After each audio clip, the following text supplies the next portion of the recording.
दोस्तों, हम अपने जीवन में हमेशा अपने मन को लेकर परेशान रहते हैं। हम यह सोचते हैं कि हमारा मन भला शांत कैसे होगा। हमारे मन में तो तरह तरह के विचार चल रहे हैं। हम काम कुछ और करना चाहते हैं, लेकिन हमारा मन हमसे कुछ और ही काम करवा लेता है। इससे पहले कि आप अपने मन को शांत करने का प्रयास करें, यह जानना जरूरी है कि मन का व्यवहार शांत होने वाला है ही नहीं। अगर मन शांत होने वाला हो सकता तो इस दुनिया में सभी के मन शांत हो गए होते और हर कोई अपना जीवन सुखी सुखी बिता रहा होता। फिर न तो कोई हंगामा होता और न ही किसी तरह की कोई तकलीफ। सभी का जीवन खुशी खुशी बीत रहा होता। फिर न तो आप और न ही मैं पैसे कमाने के पीछे भाग रहे होते। समस्या तो यह है कि हम ज्यादा से ज्यादा चीजें इकट्ठा करना चाहते हैं, क्योंकि हमें लगता है कि हमारे पास जितनी ज्यादा चीजें होंगी हम उतना ही सुखी रहेंगे। लेकिन वास्तविकता तो यही है कि बाहर की किसी भी चीज में कोई सुख नहीं है और न ही उनमें कोई दुख है। और यही कारण है कि जब हम किसी चीज के पीछे भाग रहे होते हैं, जब हम कोई चीज पाना चाहते हैं, तो उसे पाकर हमें पल भर के लिए खुशी तो मिलती है, लेकिन बाद में हम उस खुशी का एहसास नहीं कर पाते। वह खुशी दुख में परिवर्तित हो जाती है।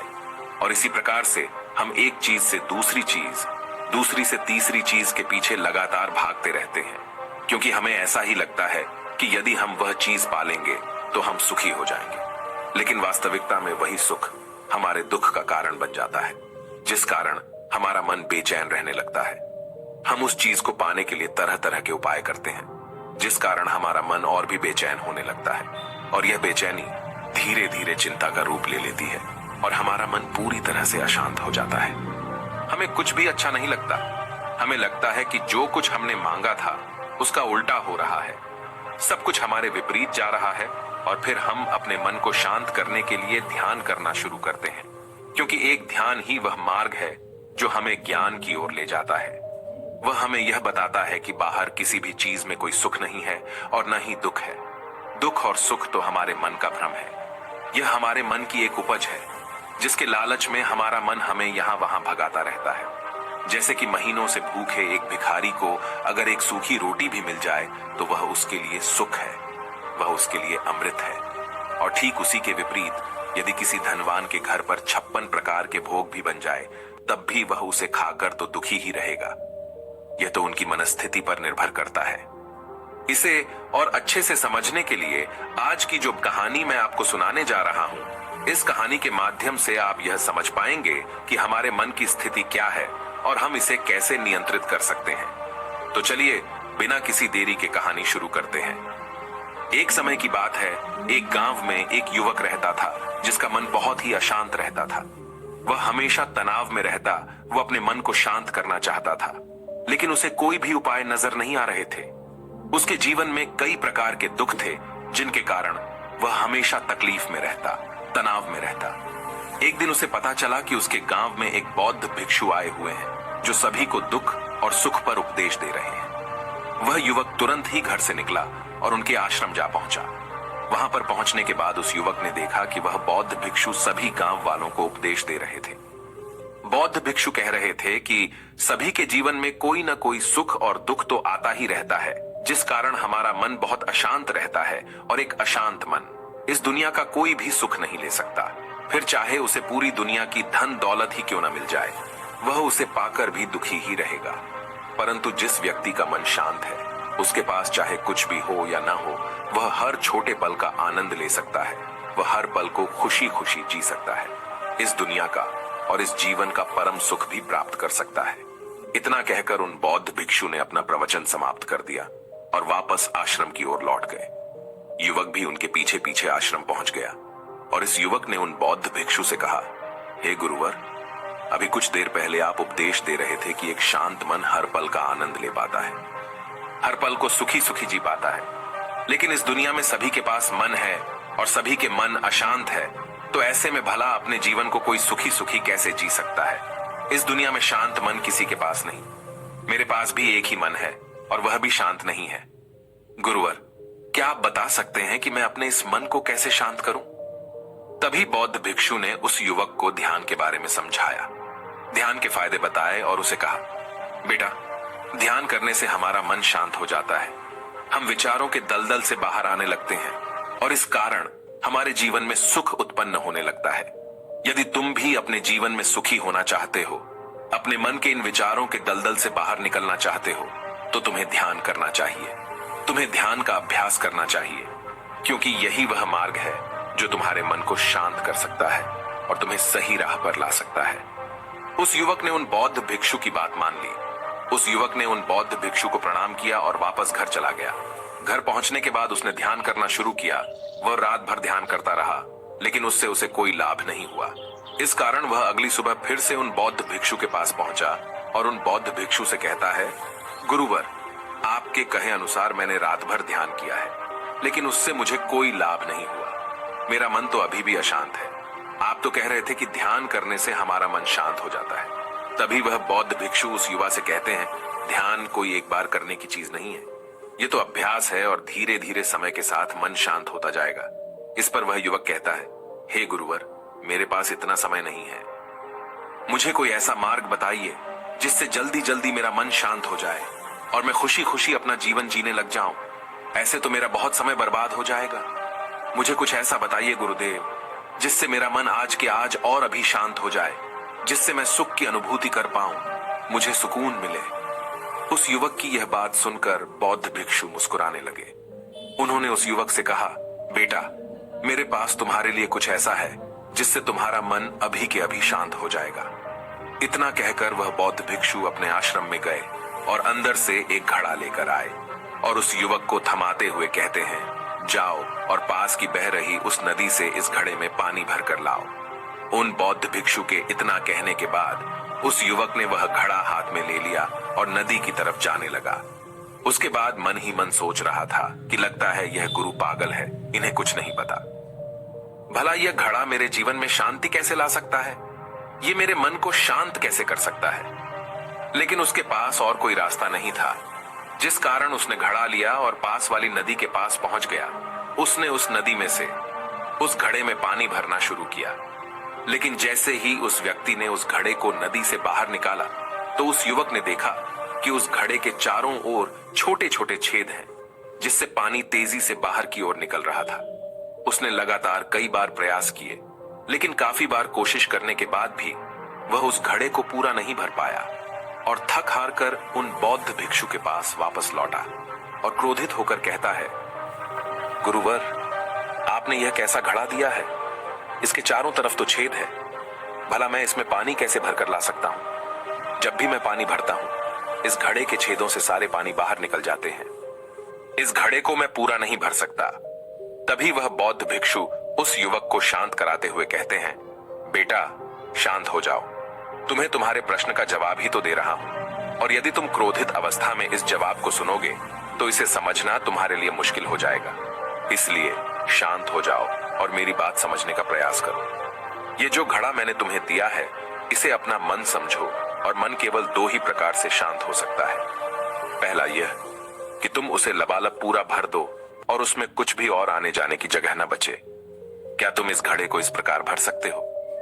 इस पर वह युवक कहता है, हे गुरुवर, मैं इस घड़े को लबालब नहीं भर सकता, क्योंकि जब भी मैं इसमें पानी भरता हूं, सारा पानी तो छेद से बाहर निकल जाता है।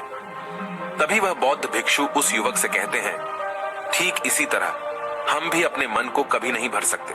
हम जितना इसमें डालते जाएंगे, वह सब कुछ हमारे शरीर के द्वारा बाहर आता रहेगा। फिर चाहे वह क्रोध हो, प्रेम हो या फिर दया, हम जो भी अपने अंदर आने देते हैं, वही हमारे अंदर से बाहर भी आता है। और इसीलिए मैंने तुम्हें छेदों वाला घड़ा दिया, क्योंकि ये हमारी मन के जैसा ही है। और जब हम इस मन को बस भरना चाहते हैं, तब तुम अपना समय बेकार कर रहे हो।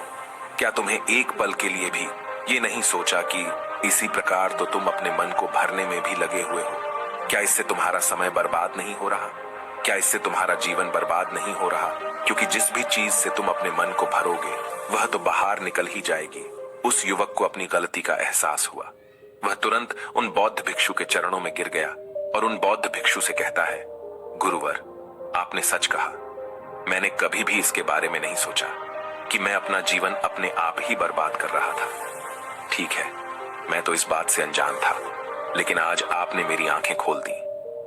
परंतु गुरुवर, अगर यह मन को पूरी तरह भरने का पहला तरीका मन को शांत नहीं कर सकता, तो मन को शांत करने का दूसरा तरीका कौन सा है? गुरुवर, मुस्कुराते हुए उस आदमी से कहते हैं, दूसरा तरीका है कि अपने मन को पूरी तरह खाली कर दो। इस पर वह व्यक्ति कहता है, गुरुवर, आप ही मुझे बताइए कि मैं अपने मन को खाली कैसे कर सकता हूं। तभी बौद्ध भिक्षु कहते हैं, बेटा, यह तो बहुत ही सरल है। बाहर का कूड़ा अपने भीतर मत जाने दो। इस प्रकार तुम्हारा मन अपने आप ही खाली हो जाएगा। वह व्यक्ति कुछ देर सोच विचार करने के बाद बौद्ध भिक्षु से कहता है, हे गुरुदेव, यह कैसे संभव है? जो भी हम देखते हैं, सुनते हैं, वह हमारे मन में ही तो जाता है, वह हमारे भीतर की ओर ही तो जाता है। फिर मैं उसे कैसे रोक सकता हूं? इस पर बौद्ध भिक्षु मुस्कुराने लगे और उस युवक से कहते हैं, बेटा, मैं तुम्हें यही तो समझाने का प्रयास कर रहा हूं कि मन को केवल ध्यान से ही जीता जा सकता है और एक दिन ध्यान करने से कुछ नहीं होने वाला। हमें इसके लिए समय देना होगा, हमें इसके लिए धैर्य रखना होगा, इसका निरंतर अभ्यास करना होगा। आगे बौद्ध भिक्षु उस युवा से कहते हैं, बेटा, क्या तुम्हें प्यास लगी है? युवक कहता है, हाँ गुरुवर, मुझे बहुत जोरों की प्यास लगी है। इस पर उन बौद्ध भिक्षु ने उस युवक को पानी पिलाया और कहा, ये लो, पानी पी लो, इससे तुम्हारी प्यास बुझ जाएगी। लेकिन मुझे एक बात बताओ, क्या आज पानी पी लेने से फिर तुम्हें कभी प्यास नहीं लगेगी? तुम कभी फिर मुझसे पानी नहीं मांगोगे? इस पर वह युवक कहता है, गुरुवर, आप कैसी बातें कर रहे हैं? पानी तो हमारे जीवन का एक हिस्सा है, इसके बिना तो हम मर जाएंगे। और आप कह रहे हैं कि आज पानी पी लो और उसके बाद मैं कभी पानी न पीऊं। यह भला कैसे संभव है? प्यास तो हमें रोज आती है और हम रोज पानी पीते हैं, इसके बिना तो हम मर जाएंगे। तभी बौद्ध भिक्षु मुस्कुराते हुए उस युवक से कहते हैं, ठीक इसी प्रकार एक दिन के ध्यान से हमारा मन शांत नहीं हो सकता। उसे भी रोज भूख लगती है और उसे रोज रोज हमें आहार भी देना पड़ता है। उसे भी रोज पानी पीने की जरूरत पड़ती है और ठीक उसी प्रकार हमें हर दिन ध्यान करने की भी जरूरत पड़ती है। और जब हम निरंतर ध्यान करते हैं, इसका अभ्यास करते हैं, तो देखते ही देखते हमारे मन की भूख शांत होने लगती है और एक समय पर हमारा मन सारे विचार उत्पन्न करना बंद कर देता है। तब वह बाहर से कुछ भी ग्रहण नहीं कर पाता और जो कोई भी विचार हमारे भीतर है, वह सारे विचार देखते ही देखते समाप्त हो जाते हैं और इसी प्रकार धीरे धीरे हमारा मन शांत होने लगता है। आगे वह बौद्ध भिक्षु उस युवक से कहते हैं, बेटा, तुम ही तो कह रहे थे कि तुमने रात भर ध्यान किया है, लेकिन उसके बाद भी तुम्हारा मन शांत नहीं हो रहा। बेटा, तुम चाहो तो 1 घंटे के लिए ध्यान कर सकते हो, चाहो तो पूरा दिन भर तुम ध्यान करो, लेकिन इसका लाभ भी तुम्हें उतना ही मिलेगा। अर्थात मान लो तुम 1 दिन के लिए ध्यान करते हो तो इससे तुम्हारे मन को भी शांति केवल कुछ समय के लिए ही मिलेगी। ये हो सकता है कि वह 1 घंटे के लिए शांत रहे या फिर केवल कुछ क्षणों के लिए, लेकिन वह शांत अवश्य होगा। लेकिन जैसे ही उसे फिर से भूख लगेगी, वह फिर से अशांत हो जाएगा और फिर से यहाँ वहां भागने लगेगा और वह अपने विचारों की तलाश में आगे बढ़ेगा, क्योंकि उसे भी तो भूख लगी है, उसे भी तो खाना चाहिए, उसे भी तो पानी चाहिए। जैसे कि जब तुम्हें भूख लगती है तुम अशांत हो जाते हो, क्योंकि तुम्हें भोजन चाहिए, पानी चाहिए, ताकि तुम अपने पेट की भूख को मिटा सके और तुम्हें शांति मिले। इस पर वह युवक कहता है, आप सत्य कहते हैं, मैं ही गलत था, मेरी ही गलती है। मैं अपने मन को अवश्य शांत करके रहूंगा, फिर चाहे इसके लिए मुझे कितना भी समय क्यों न लग जाए। मैं भी उस सुख को प्राप्त करके ही रहूंगा। मैं इस खाली घड़े में पानी भरकर अपने जीवन को बर्बाद नहीं करना चाहता।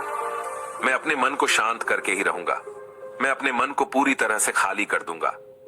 इतना कहकर उस युवक ने उन बौद्ध भिक्षुओं को प्रणाम किया और वापस अपने घर की ओर लौट गया। दोस्तों, हम लोगों के जीवन में भी कई प्रकार की समस्याएं हैं और हम उन समस्याओं का समाधान करना चाहते हैं और अंत में हमें जो मार्ग मिलता है वह ध्यान है। हम ध्यान तो करना चाहते हैं, लेकिन हम उसके परिणाम को तुरंत पाना चाहते हैं। जब हम शुरू में ध्यान करते हैं तो हमें उसका कुछ भी लाभ नहीं मिलता और हमें लगता है कि यह व्यर्थ है, इससे हमें कोई भी फायदा नहीं होने वाला, क्योंकि हमें तो सब कुछ जल्दी जल्दी चाहिए। लेकिन वास्तविकता तो यही है कि ध्यान सब्र और समय मांगता है और साथ ही उसे शांति भी चाहिए। परंतु हम इतने अशांत हैं कि हमारे भीतर ये तीनों चीजें नहीं हैं। इसीलिए अपने भीतर धैर्य पैदा करें।